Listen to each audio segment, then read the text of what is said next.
Hello and welcome to this PIR live event webinar brought to you by Partners in Research Canada. My name is Stacey Joyce and I will be your host. Remember that you can ask questions anytime throughout the live webinar if you're here with us live by clicking Q&A near the top left of your screen and typing the questions in the pop-up window. I will relay those questions to our guest when it's time, and if you include your name, school, or city, I would love to give you a shout out when I do. Today's guest is Dr. Nadia Mykytczuk. She is the NOHFC Research Chair in Biomining, Bioremediation, and Science Communication, and an adjunct professor at Laurentian University. Thank you so much for joining us. I will let you take it away. Thank you, Stacey. It's a pleasure to be with you all online today. I had a nice experience being in a webinar classroom event yesterday, so it's a bit sad that I can't see your faces, but I hope that you'll be able to hear me and engage with what we're going to talk about today. So as Stacey mentioned, I'm a professor, which means I do teach classes at the university, but I'm also an industrial research chair, meaning that I spend a lot of my time actually doing research. And I'm an environmental microbiologist, which means I study microbes. This is a giant microbe. We're going to see him a number of times through the presentation, much bigger than they are in life. This is 1,000,000 times bigger than they are in real life. And we study microbes in the environment, but specifically in mining environments. And in mining, they study rocks, right? You can see probably some of the shiny pieces inside that rock, and that's the type of metal that we try to extract in mining. So we're going to try and answer the question, how do we connect the microbes and those rocks? So what we're going to do is I'm going to start with a presentation, and there's a number of animations and little cartoons that I'm going to use to try and help explain this research that I do. All right. So we're going to talk about mining with microbes, and we're going to talk about how specifically microbes can actually help make mining greener, meaning making it more environmentally friendly. So we have to do mining. Mining is really important. It's an important way that we can extract metals that we use in our daily lives. But mine sites have a large footprint. So you see a big picture here in the background, and there's lots of little houses in the front of the picture, but you see a giant smokestack, and then you see a big footprint around that mine site. So mining, unfortunately, produces a lot of mine waste, and this produces a lot of environmental impacts. But it's a trade-off. So metals are good, and we need them for all of the things we use in our lives, our cell phones, computers, cars, building materials, everything around you likely has some metal in it, and we have to mine that metal out of the ground. But with that comes mine waste, and these are mine waste that sit at the surface of the earth, and as they break down, they actually produce negative impacts like that orange stream that you see in the corner there. That is called acid mine drainage. And that kind of drainage actually leaches out into the environment and can have a lot of negative impacts for plants and animals and even humans downstream.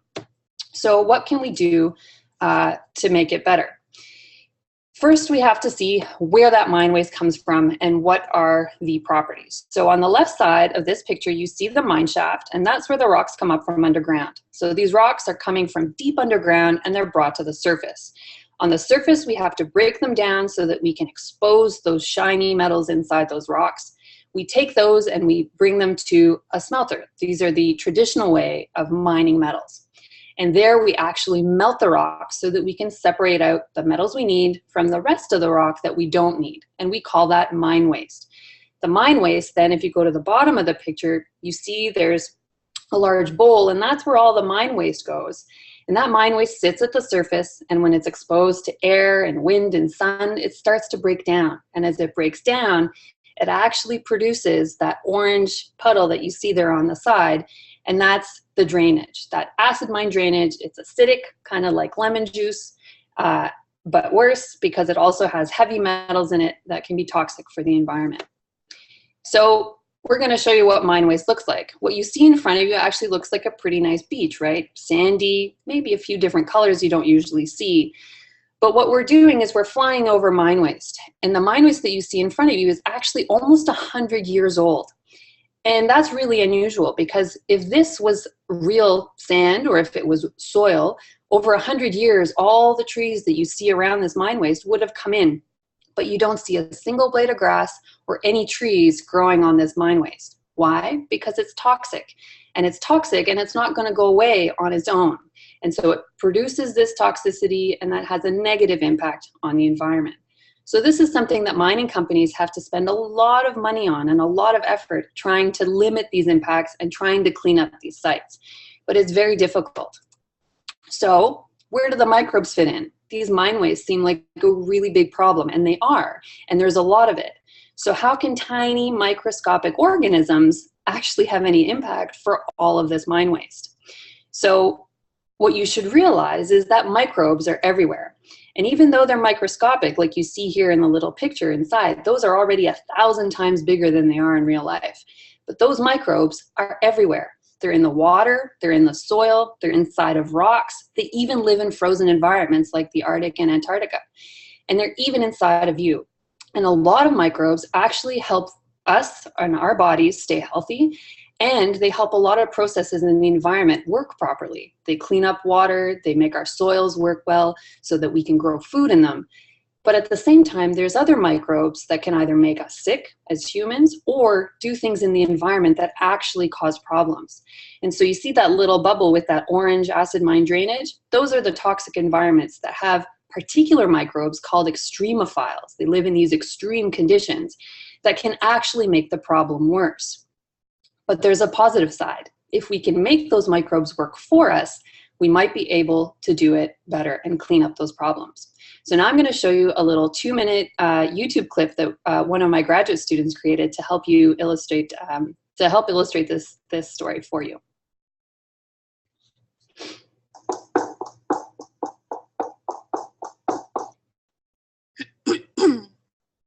Yep, that's a rock. But is it really just another ordinary piece of rock, or something much more? This rock began its story deep underground, buried within veins of nickel, copper, and gold that would be later thrown onto the surface of the earth so that the metals of worth it was shielding could be mined. Millions of tons of rocks, just like this one, are thrown to the side as a waste product of mining every year. And the pile just keeps on growing as time goes by. Waste rocks hold on to small amounts of minerals that could be mined for profit, but also contain a lot of iron and sulfur. Elements like iron and sulfur can be released from waste rock and become a health hazard to plants and animals in the surrounding environment. But although they're toxic in high concentrations to most living things, believe it or not, iron and sulfur are actually food for microbes. A pile of waste rock is an invitation to a dinner party to an entire community of microbes. But what's left after a microbial feast of iron and sulfur is more than just the dishes. There's a release of a massive amount of acid and metals in their liquid form. This can be quite the mess when this extremely toxic liquid solution of acid and metals is leaked into the environment. In fact, it's the single most expensive environmental hazard produced by mining activities. Acid mine drainage. However, if this microbial dinner party is allowed to happen in controlled environments, these microbes can transform a pile of waste rock into a pile of gold. Bioleaching technologies use microorganisms to solubilize metals in waste rocks so that they can be mined for profit. At the same time, these bioleaching systems remove toxins from the rock, reducing its environmental footprint. It's a win-win situation for the mining industry and the environment thanks to microbial miners. So hopefully you liked that little video, and you can definitely check that out on YouTube. It's a separate video, and I'll share the link with you if you want to watch that again. So I'm going to explain some of those things a little bit more detail and how we actually studied them in the lab. So in front of you here are 2 flasks, and actually one of them is acid mine drainage that hasn't had the microbes added in yet. And the one on the right, that's orange, has these microbes actively breaking down that rock. And you can see it starts looking like that orange leachate again. So what happens then inside these rocks or inside these flasks, you've got all of these different microbes that actually love these extreme environments. And they've evolved to actually eat the rock. And what they do over time is they break down the iron and sulfur, that's their food. And that's what causes that bright orange leachate to come out the physical rock, the actual solid rock, and with it, it leaches out and turns into that acid mine drainage that then leaves and goes into the environment and can have negative impacts. But at the same time as they're eating the iron and the sulfur, the metals like copper and nickel that were also in that rock are leaching out into that acid mine drainage. So that's the problem. Those metals can actually be toxic downstream. But if you just realize what the important part here is that those microbes actually were able to extract the metals from the rock, just like we do in mining, just like we do with those smelters. So they're already doing some of the mining for us, but we have to make sure that they're doing it in a controlled way. So why would we use these miners, these microbial miners, if we already do mining? So these mine wastes have already been processed. Using our traditional methods, like the smelting and the human mining of the breaking the rock, we can't actually extract those little bits of metals. But microbes, because there's millions and millions of them, even in a tiny little gram of mine waste, they're able to extract these little bits of metals. And if we can concentrate them, then we can actually recover these metals, and then they're not going into the environment and causing problems. So let's look at this again and see how we can actually have those microbes eat the rocks, pull out those purple bubbles that you see, which are the metals. If we then collect that mine waste and that drainage, we can then extract those metals and actually use that for profit, which is great. We're recovering something useful that we need in our daily lives that's already sitting out in the environment and causing problems. But how do these biomining microbes actually help the environment? Well, it goes back to their food, right? They're eating the iron and the sulfur, and that's what causes that orange leachate to come out and into the environment and cause problems. So while we're extracting the metals, we're also pulling out the iron and the sulfur that causes that acid mine drainage. So if we can decrease that, then we're able to clean up the mine waste at the same time. So here are our trusty little microbes. They're pulling out the metals, but watch that pile of waste rock. Over time, it actually reduces the amount of drainage that it's producing, meaning it's going to have less of an impact on the environment. So the microbes are actually cleaning the waste and pulling out the metals at the same time. So how do we study them? They sound really difficult to study because they're microscopic. So in the lab where I work, you actually grow bacteria in a flask, but inside that flask, there's millions and millions of individual little microbial cells. And we can't tell them apart very easily. There's different species, and some of those actually do different things. Some eat the rock better than others. Some don't mind acidity. Others don't mind the cold or the heat. So the way we study them now is actually by using DNA tools. And DNA, all of us, everything that's living has DNA in it. It's our map, or it's our fingerprint that actually decides how all of our cells inside of our body work. And so we can actually use these little pieces of DNA that we extract from these bacteria to learn more about them. And I'll show you how this works. So let's say in this flask, we actually have 2 different types of bacteria, and we want to know what each of them does. So we can extract their DNA, and when we do that, we get a long piece of DNA that we can then sequence, which means we can break it down into all the little letters. And these letters actually tell us what those microbes are able to do. And in some cases, it can tell us whether one microbe is better at eating a certain kind of rock, it's more tolerant of really toxic conditions, or it might like growing in the cold, which if you live in Ontario or Northern Ontario like I do, is really useful because we have a really long cold season in winter.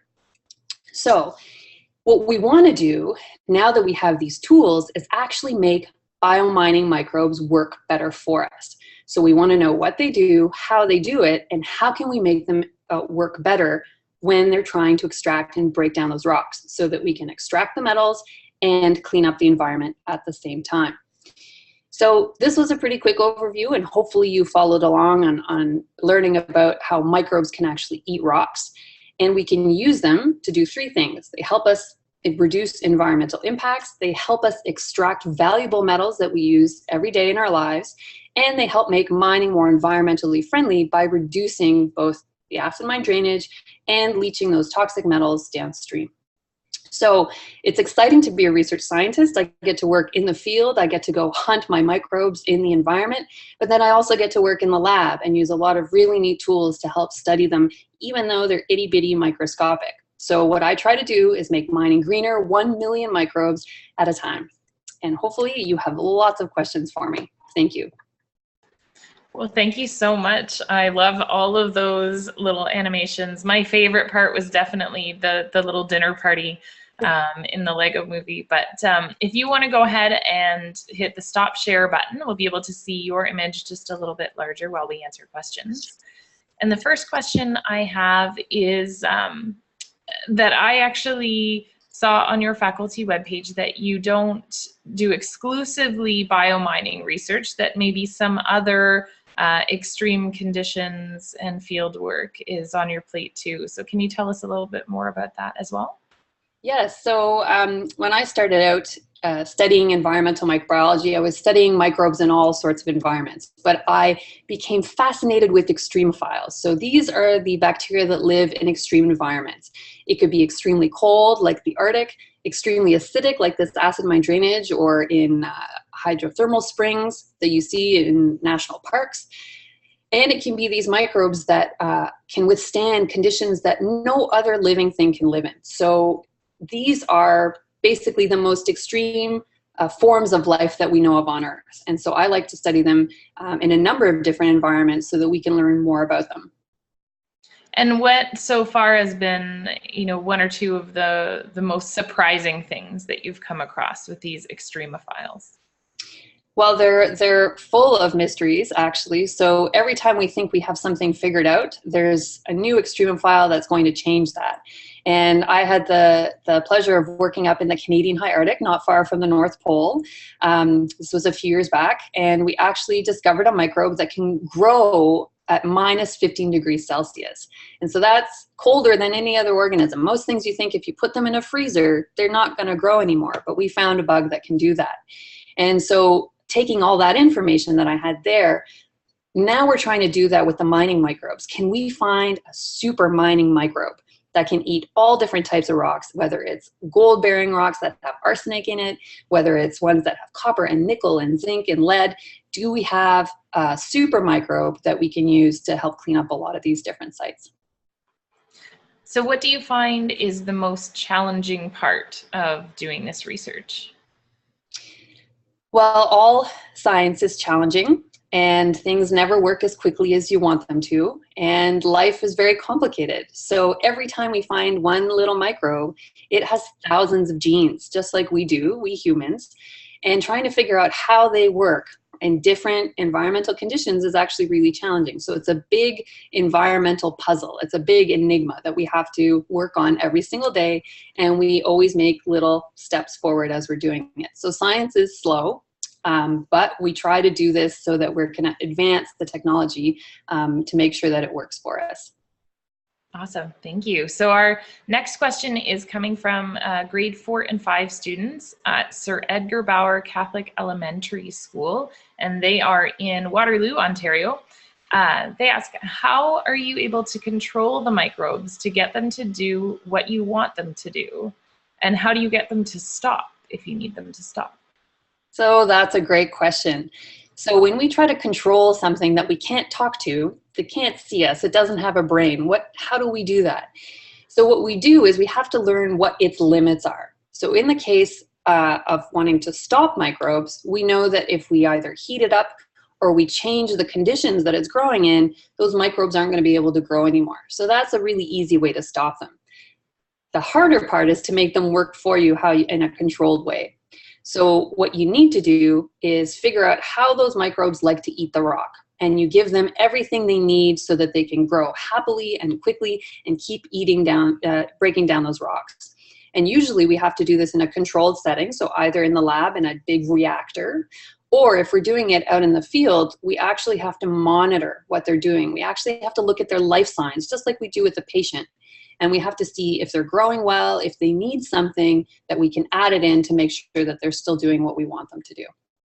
It's interesting to think of communities of bacteria as your patients that you're taking care of, so they'll complete a job for you.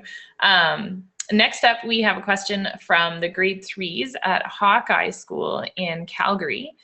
They say, thank you for the presentation. They'd like to know how long it would take to clean up the toxic sand that you showed them on that drone footage. So that's a great question. So in Canada, we have a lot of mine waste. We have thousands of abandoned sites where they aren't doing any more mining. And all you have is this legacy of those big sand piles that are really toxic. So for a pile that I showed you in that drone footage, that would take a few years to clean up. Because microbes don't work as quickly as traditional smelting, it actually takes time for them to break down the rock.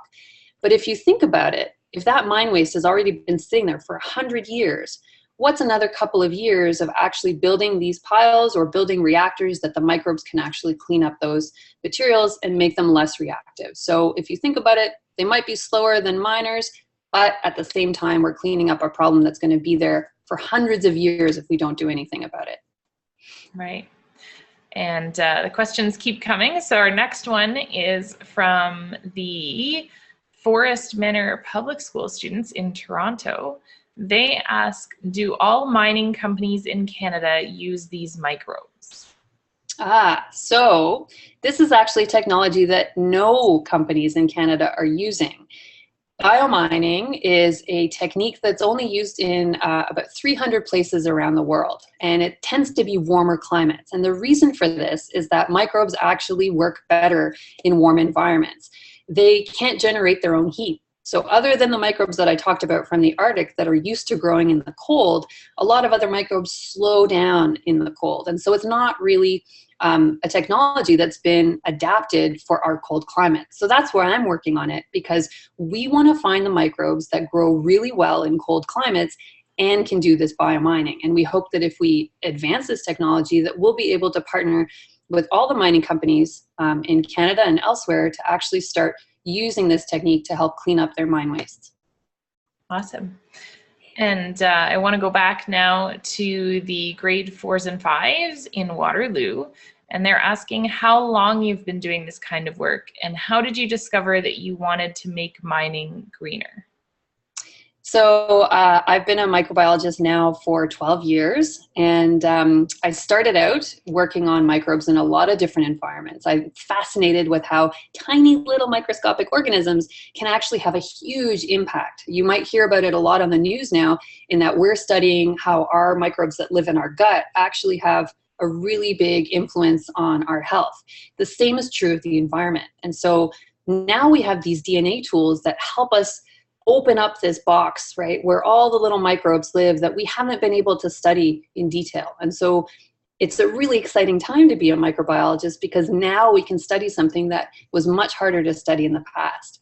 So really the extremophiles, studying those extreme bacteria, led me to the mining environments, because it's a big problem and there's a really diverse community of organisms that we don't really know a lot about yet that are really interesting and that can actually have a positive impact on mining in Canada and the world. Always nice to have an impact with your research. Yes.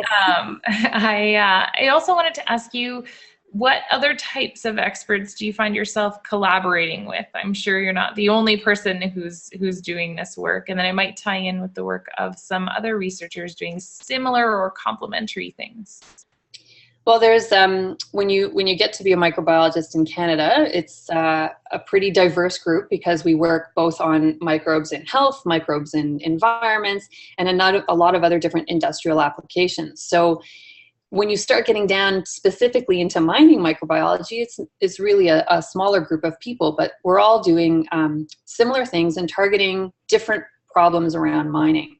And so there's a number of experts in Canada that are doing really interesting work, not specifically on biomining, but looking at different strategies we can use for bioremediation, and not just for metal mine waste, but actually looking at fossil fuels and breaking down fossil fuels, because that's a whole other group of organisms that do that. And so it's not just isolated to mining microbiology. This type of application, you're going to start seeing it pop up in the news in all sorts of different industries. Very interesting.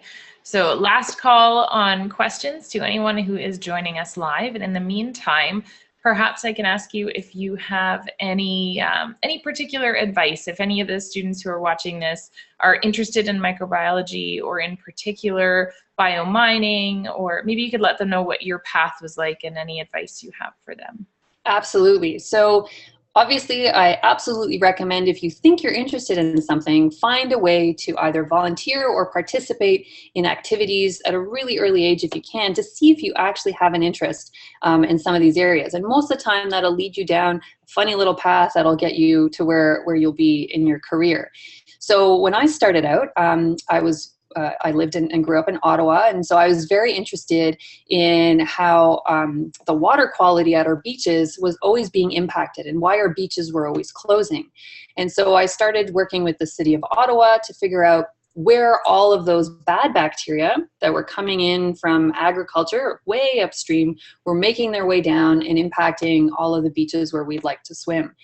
And so that got me interested in microbes in the environment. And I went a number of different path after that, but all surrounding bacteria and the environment. So if you find something that you're really passionate about, there's a lot of different ways to explore whether that's the right path for you. And then once you do know what you want to do, then absolutely go and pursue the education you need, and go to university or college and figure out the tools that you need to become an expert in what you're passionate about. Well, thank you so much for joining us today, sharing your expertise and your path as an example, and your advice to students who may wish to pursue studies or research in your field. Thank you very much. It's been a pleasure being with all of you today. So next on PIR Live event, we are talking about interactions between plants and animals. More information on this and other upcoming PIR Live event webinars is available at pirweb.org.